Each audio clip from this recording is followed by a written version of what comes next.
Berikutnya hadis riwayat Bukhari dan Muslim, iza dakhala ahadukum al-masjid falyarka rak'atan qabla an yajlisa. Apabila salah seorang kamu masuk masjid, jangan pernah duduk sebelum salat 2 rakaat. Apa ketetapan hadis ini? Satu, setiap kita masuk masjid harus berwuduk, harus dalam keadaan suci, karena ini rumah Allah yang suci, harus masuk ke sini dalam keadaan suci. Itu makanya orang haid, orang junub tak boleh masuk masjid. Kan kalau diperintahkan salat, artinya apa itu? Bapak Ibu kalau masuk masjid mesti suci. Maka jangan pernah Bapak Ibu masuk masjid dalam keadaan tidak suci. Karena perintah Nabi, bila kamu masuk masjid jangan duduk sebelum salat 2 rakaat. Karena itu Bapak Ibu, sebenarnya salat tahiyatul masjid itu tidak ada. Karena Nabi tidak ada menyebutnya tahiyatul masjid. Yang disebut Nabi, jangan duduk sebelum salat 2 rakaat. Apapun salatnya. Makanya Bapak Ibu, Nabi mencontohkan, bila datang waktu fajar, kata Aisyah, la yusalli ila rak'atan khafifatan. Nabi hanya salatnya 2 rakaat yang ringan saja. Jadi Bapak Ibu, kalau tadi habis azan subuh datang ke masjid 2 rakaat saja salatnya. Di situ masuklah tadi yang sunat fajar namanya, atau rawatib qabliyah. Masuk juga wuduk di situ, masuk juga tahiyatul masjid di situ. Karena perintah Nabi tidak ada tahiyatul masjid, jangan duduk kecuali salat 2 rakaat, kan sudah 2 rakaat, sudah masuk di situ. Ada juga sebagian orang Bapak Ibu yang saya lihat memaksakan diri harus 4 rakaat. Pertama tahiyatul masjid loh. Itu rawatib atau fajar, tidak mesti begitu. 2 rakaat saja. Di 2 rakaat itu include 3 sebenarnya itu. Tahiyatul masjid, rawatib atau fajar, dan wudhu. Dan niatnya mutlak saja. Sengajaku salat sunat karena Allah 2 rakaat selesai. Tak perlu Pak Ibu rinci cik loh. Sengajaku salat sunat tahiyatul masjid plus rawatib plus wudhu, tak perlu. Satu-satu saja. Sengajaku salat sunat karena Allah 2 rakaat selesai. Karena kalau ibadah sunat tu niatnya boleh mutlak. Itu puasa Nabi begitu kan. Nabi datang ke Aisyah, hadis sahih Bukhari. Ya Aisyah, ada tak sesuatu yang bisa dimakan? Kata Aisyah, dia pun tak masak lah Rasulullah. Apa kata Nabi? Izan inni saimun. Ya tak apa-apa, saya puasalah. Tak ada Nabi sebut puasa apa-apa. Karena puasa sunat boleh niatnya mutlak. Kata Nabi, izan inni saimun, kalau begitu saya puasa. Puasa apa Rasulullah? Tak ada namanya, puasa saja. Karena puasa sunat itu boleh mutlak. Beda dengan Ramadan, beda dengan nazar, beda dengan qada. Dijelaskan nazarnya, qadanya, Ramadannya.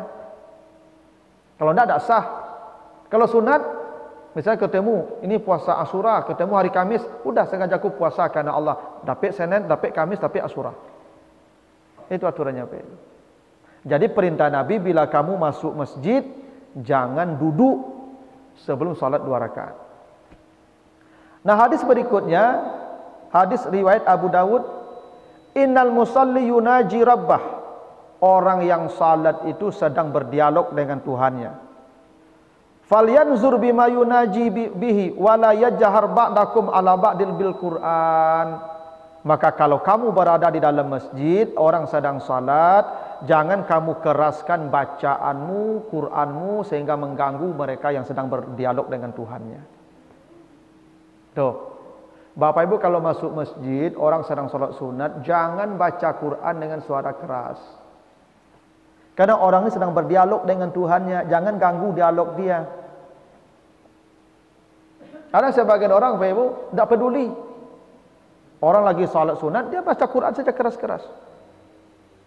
Tidak boleh Bapak Ibu, kalau ada orang lagi ibadah, jangan sampai ibadah kita mengganggu ibadah orang lain. Itu maka panas dulu saya sampaikan hadis At-Tirmizi kan. Suatu kali Nabi salat zuhur bersama para sahabat.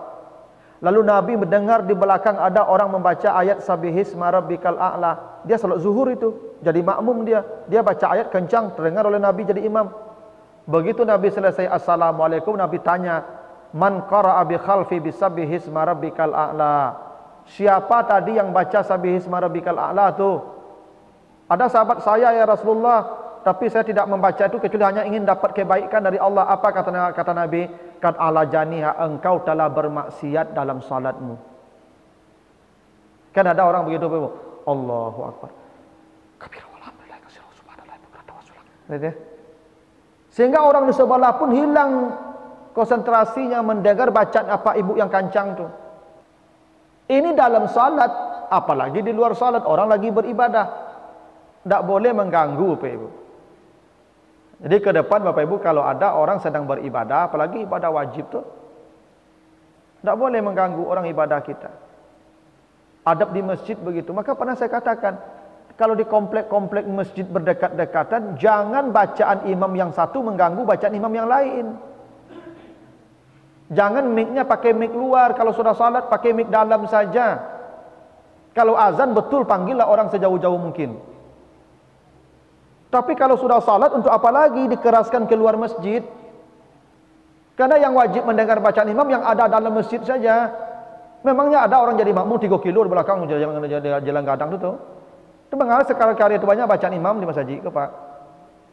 Cukup mic dalam saja sehingga yang fokus hanyalah orang di dalam sini, yang di luar tak perlu. Sehingga masjid tetangga tak terganggu pula imamnya dengan imam di sini. Karena kadang-kadang boleh jadi ibu-ibu Allahu Akbar di masjid Sabala, Allah rukuk dah jamaah risiko, padahal risiko alun lah ibu-ibu. Maka dalam masjid ini tidak boleh suara kita mengganggu ibadah orang. Itu aturan dalam masjid begitu. Kalau nak jadi maksiat ibadah apa ibu? Ya. Bukan kebaikan yang Allah berikan pada kita, dosa tu. Dengan begitu. Ya. Nah, hadis terakhir, hadis riwayat Al-Hakim. Ya'ti 'alan nas zamanun yahlikuna fi masajidihim wa laysa humumuhum illa dunya.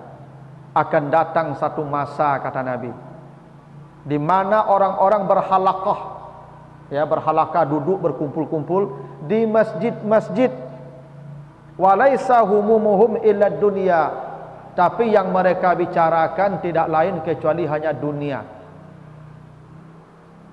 Jadi kata Nabi, akan datang satu masa kelak pada umatku, mereka berhalaqah di masjid, berkumpul-kumpul di masjid, tapi yang mereka bicarakan dunia. Maka kata Nabi, falaisa lillahi fihim haja, Allah tidak memerlukan mereka dan jangan duduk di halaqah mereka. Itu adabnya Bapak Ibu. Di masjid Bapak Ibu jangan duduk berkumpul berdua, bertiga atau berapa orang, yang dibicarakan itu urusan dunia. Itu tidak beradab kita namanya.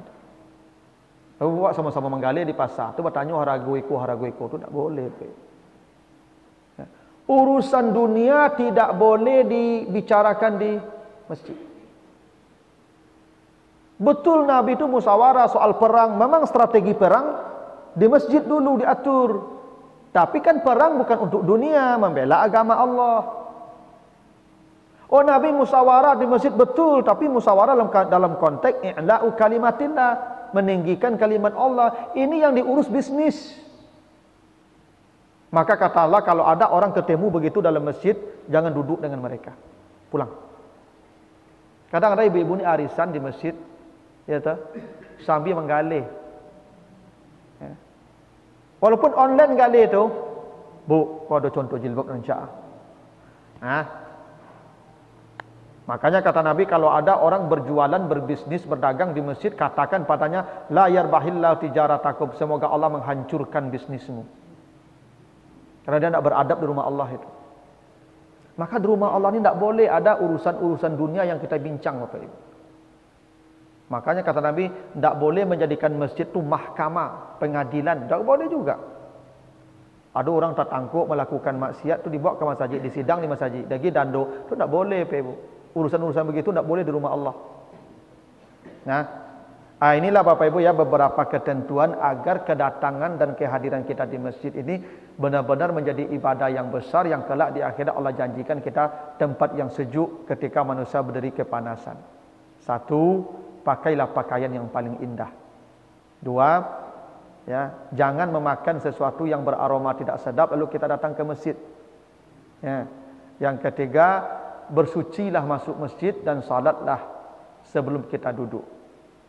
Ya, makanya Bapak Ibu kalau terlambat datang orang mau iqamat, jangan duduk, berdiri saja menunggu iqamat. Jangan duduk, berdiri saja nunggu iqamat.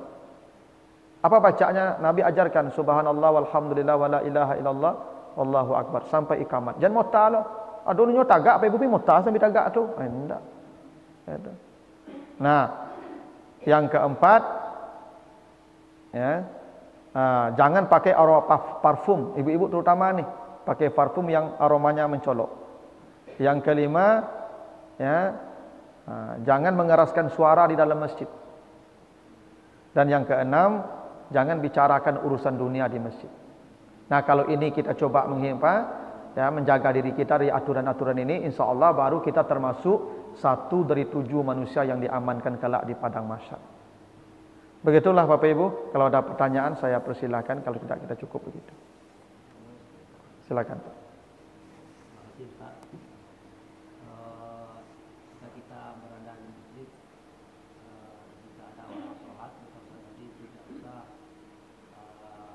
baik membaca Al-Quran walaupun yang lain.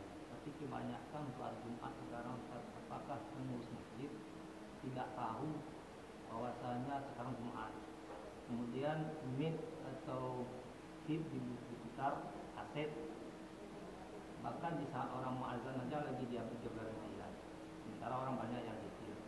Apa itu dia sengaja atau tidak tahu? Kalau di sini gimana Pak? Enggak Pak ya? Nah, ya yang baiknya seperti itu tuh Pak. Ya tapi gimana lagi kan pengurus ya beda-beda Pak cara pikirnya. Harusnya tidak begitu. Dalam masjid tidak boleh ada gangguan pada orang lain. Bahkan assalamualaikum kan itu astaghfirullahalazim allazi la ilaha illa huwal hayyul qayyum wa atubu ilaih. Orang banyak menyempurnakan salatnya baru Pak. Apalagi masjid pinggir jalan Pak. Banyak orang yang berjamaah lagi kan. Tidak boleh Pak. Kalau Bapak Ibu mau zikir keras habis salat, kalau sudah selesai semua orang tidak apa-apa. Sekali ngajar jamaah juga. Tapi kalau banyak orang yang masih salat, ada yang masih berjamaah juga, sebaiknya jangan. Tidak boleh ibadah kita mengganggu orang. Bukan tak boleh zikir berjamaah, boleh saja zikir berjamaah, tapi jangan mengganggu. Poinnya di situ. Tapi kalau semua orang sudah salam, makanya imam balik badan ke belakang lu, celik jamaah lu, lah habis adonya salam lah, zikir lah. Kalau mau zikir sama-sama juga. Saya tidak anti zikir bersama. Saya kalau jadi imam juga, kalau jamaah di tempat saya tuh kalau sudah salam semua, saya zikirnya keras supaya ibu biar orang belajar pula di belakang. Oh kalau dalilnya banyak, tidak usah diperdebatkan sampai kiamat, dah sudah berdebat tuh. Ya. Cuman tidak boleh itu jangan mengganggu orang, yang tidak boleh itu mengganggu. Makanya termasuk Jumat Pak. Saya tidak setuju itu. Ya orang lagi berzikir di masjid, lagi baca Quran juga. Ya lalu kita keras bunyi mic-nya Pak. Padahal ada aturan lagi dalam Al-Quran kan, iza quri al-Quran fastami'u lahu. Bila kau mendengar Al-Quran dibaca, diam, simak, gitu.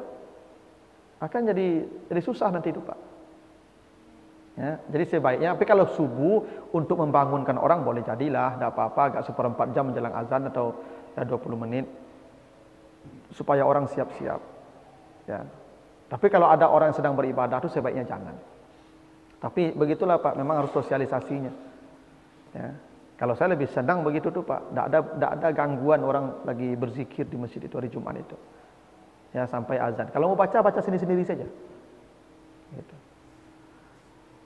Ya mungkin tugas para ustaz lah Pak.